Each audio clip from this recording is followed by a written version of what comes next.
segera harus ada evaluasi, ada monitoring, ada pengkajian yang sifatnya masif, komprehensif, dan benar-benar dalam suasana yang kondusif. Kalau tidak, saya juga akan khawatir apabila tidak dilakukan seperti itu karena akan berimplikasi terhadap pilkada.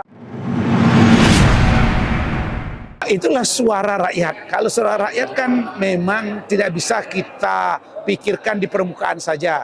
Karena pemilihan atas partai, atas figur itu adalah terjadi di bilik. Sehingga setiap saat bisa berubah. Seperti orang memutuskan untuk membeli. Tidak bisa kita intervensi, tidak kita paksa. Rakyat punya otoritas untuk melakukan itu. Namun apa penyebabnya? Barangkali ini menjadi internal PDI untuk melakukan evaluasi kajian secara menyeluruh sehingga ditentukan penyebabnya. Karena kalau sekarang belum bisa kita tentukan penyebab-penyebabnya tanpa melalui riset, tanpa melalui penelitian yang bisa kita pertanggungjawabkan secara konsep dan ilmiah.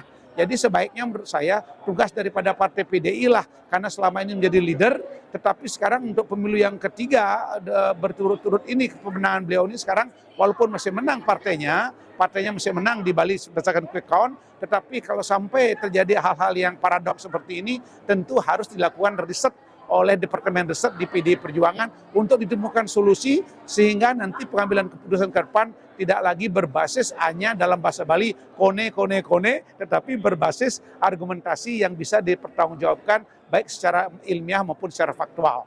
Apakah ada imbasnya nanti untuk pilkada kalau ini tidak dievaluasi, tidak ditemukan strateginya, kan berpotensi PDIP kehilangan kursi kepala daerah di pilkada serentak?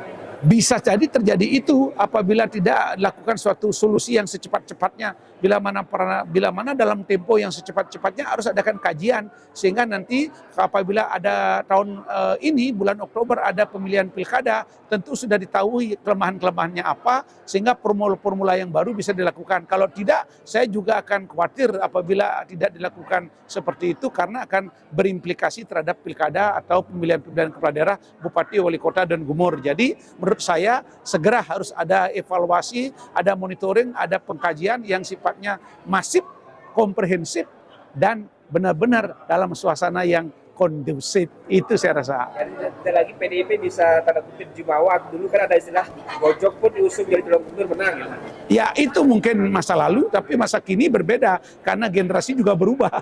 Generasi berubah tentu logika politik generasi muda juga berubah. Tidak bisa kita tafsirkan seperti logika politik 5 tahun yang lalu. Karena setiap tahun, setiap hari bahkan bisa berubah. Oleh karena itu persepsi masyarakat tentang politik sekarang mengalami perubahan yang luar biasa, terutama di kalangan anak-anak muda. Jadi mari kita harus tahu apa yang menjadi kebutuhan masyarakat, kebutuhan anak muda di bidang politik harus dilakukan sekarang. Kalau figur-figur kita tidak memberikan suatu performa yang menarik, apalagi mengingkari janji pada saat kampanye, adalah tebusannya seperti saat ini. Jadi menurut saya bagaimana harus ada perenungan mendalam, kontemplasi yang mendalam bagi teman-teman yang menjadi bupati, wali kota, dan sebagainya untuk menghadapi pilkada yang ke depan ini sehingga benar-benar berjalan damai dan memberikan argumentasi yang positif untuk diambil tindakan selanjutnya sehingga kemenangan mungkin akan dapat diraih. Terima kasih.